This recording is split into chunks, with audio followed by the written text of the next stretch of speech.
pour essayer ñoo jaxaseeg askan wi rawatina nag ndaw ñi nga xam ne suñuy ndaw lañu.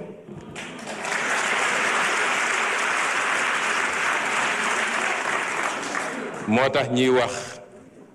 ci la xew ci étudiants yi te gëmuñu ko moo tax ñuy wax ci la xew ci ambulants yi te gëmuñu ko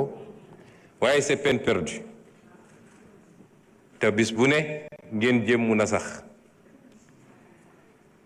am na député nag bu wax ba tudd naan ay yambar parce que suñu ñëwee fii dañuy essayer wax de gros mots pour que seen presse gaawantu titre tel député descend le premier ministre. C'est de la cosmétique. Il faut être sérieux. Yambar mooy góor goo xam ne fu mu wax jooy kooku mooy yambar.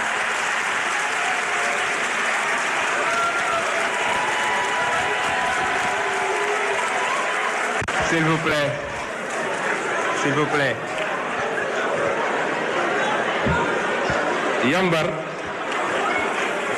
Yambar mooy acteur politique boo xam ne boo xëyee su bëggoon jot yaa ngay xool sa nawle ci politique naan jesneer la sol te tey jesneer la sol moom loolu mooy yambar mooy koo xam ne boo xëyee su bëggoon jot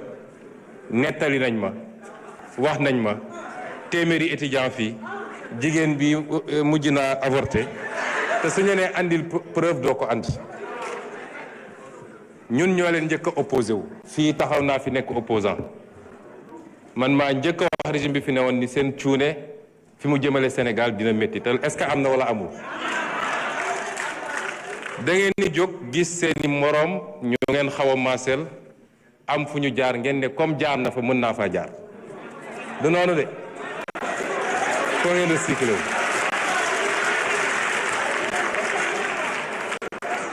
lu jëm nag ci ambulants yi man digal bi ma jox ministre bi mooy lu ñuy def rek nañ ko def ànd ceeg yërmande parce que ñun ñëpp a bokk réew mi ambulants yi ñun ñëpp am nañ bokk ambulant lenn la ma wax ne ma sooy wax rek ñaanal ma man lenn rek laa leen laaj mooy nañu bàyyi trottoir yi leneen lu dul loolu mën nañ ko muñ mën nañu naxante di mettre en place des solutions bokk na ci solution yi nga xam ne ci lu yàggul rek dinañ def première pierre bi bu soobee yàlla mooy centre commercial bi ñu war a transformer CICES muy centre moderne nga xam ne dina jël des milliers et des milliers de commerçants mooy li ñu bëgg a def fii ci marché Kermel bi wala lu ñu fa war a yeggali ak yeneen solution yoo xam ne fépp ci Sénégal dinañ ko def dañoo hérité ci réew mu xaw a doy waar situation bi métti waaye noonu la ñu amee yërmande ci Sénégal yi. wax nañu ne lan mooy dañoo annoncé ne ci fan yu néew waaw suñu annoncé 10 novembre ne fan yu néew tey ñu nekk 28 novembre fan yu néewagul ba léegi vraiment y a des choses man xamu fu muy jóge te loolu dinañ ci tontu ministre de l'énergie dina ci tontu bu ci kaname parce que temps bi mayu ko woon ambulants yi dinañ leen accompagner jàppale leen waaye nag am réew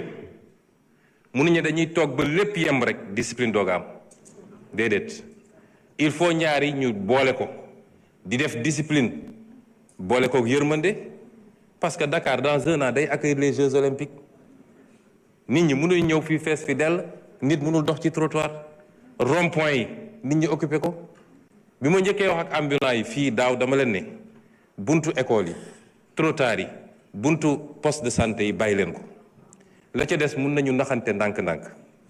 te dinañu continuer liggéey ak ñoom te dinañu mettre en place des solutions ci mandat bi ba ñëpp gis ni donte lépp matul am na effort yu bëri yu ñu def malgré la situation du pays. wax nañu ci lu jëm ci agriculture loolu liggéey bu rëy lañ ciy def parce que wax nañu performance su ren yi macha allah ñuy féliciter ministre bi ak secrétaire d'État bi ak tous les acteurs waaye li ñu war a liggéey ci mbay mi bëri na boo jël lu mel ni gerte bi. il faut je vais mettre en place dès la semaine prochaine comité pour ñu auditer subventions yi parce que subventions yi état bi dugal bëri na lool li ñu dugal ci engrais bi dugal ko ci intrants yi moo ëpp sax li ñuy jënd jee gerte bi may wax baykat yi suñu appliqué woon prix bi nga xam ne mooy prix marché bi gerte gi duñ ko jëndee 250 sax de état bi day subventionné bu ñuy bay subventionné bu ñuy jënd suñu appliqué woon prix bi dëgg-dëgg mooy li am ci marché chinois wala li nga xam ne moom la CENIA calculé toutes les méthodes de calcul amul benn boo xam ne dépassé na 250 man maa jël d'autorité ne nañu continuer accompagner baykat yi accompagner industriels yi parce que dañuy def subvention 80 francs ci chaque kilo pour que industriels yi mun na compétitif parce que seen prix de compétence jërëjëf. ñu ngi jox kàddu gi suñu naataango Ndeye Marie Sané Abdoulaye Tall mën nga waajal.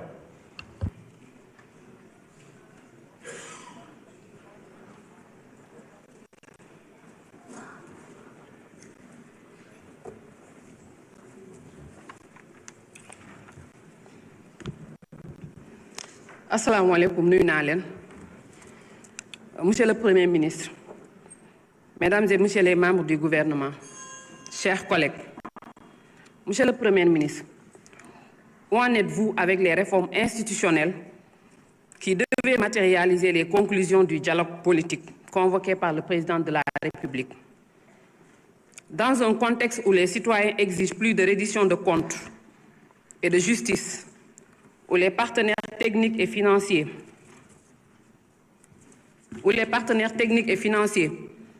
appellent à une transparence accrue, ou à l'efficacité de l'administration requiert des audits rigoureux. Les Sénégalais veulent savoir qu'est-ce qui justifie les lenteurs dans la reddition des comptes. Les rapports des corps de contrôle sont-ils correctement traités et exécutés par l'exécutif? Monsieur le Premier ministre, confirmez-vous une réelle tentative au niveau de l'exécutif de mettre le coude sur le rapport de l'IGE portant vérification du Conseil économique et social environnemental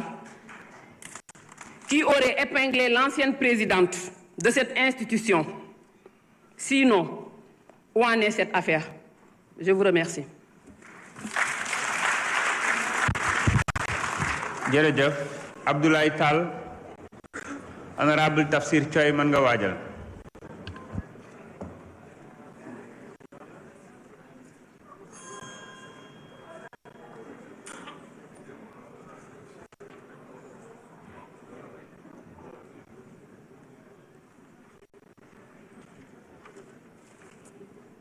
Assalamu alaikum wa rahmatullah. Monsieur le Président, je vous remercie.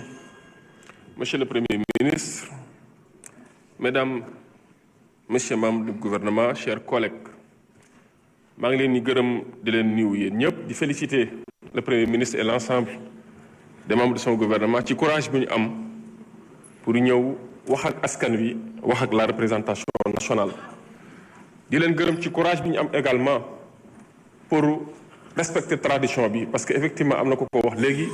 bu ñu mënee toog ñaari at benn Premier ministre ak gouvernement bi ñëwul fii jàkkaarloog député jàkkaarloog askan wi courage la. bala may wax samay question rek dafa am ku wax léegi ne dëkk baa ngi xonk curu ak ay morso nit ñaa ngi ko takk mais moom dafa fàttali ba muy ñëw dafa kaala bu weex taal sangoo bloc loolu tamit dañ koy boole ci yambar la bokk. alors monsieur le Premier ministre ba ñuy doog a jël nguur gi dafa am acte bu fort bu ko teg yow ak équipe bi nga àndal mooy benn commission pour ñu jàngataat contrat yi nga xamante ni régime bi wees teg na ko fi signé na ko jublu woon ci wàllu infrastructure ak ci ressources naturelles ci kaw loolu gis naa ni comité boobu am na ay experts différents domaines ñu composé que te yaakaar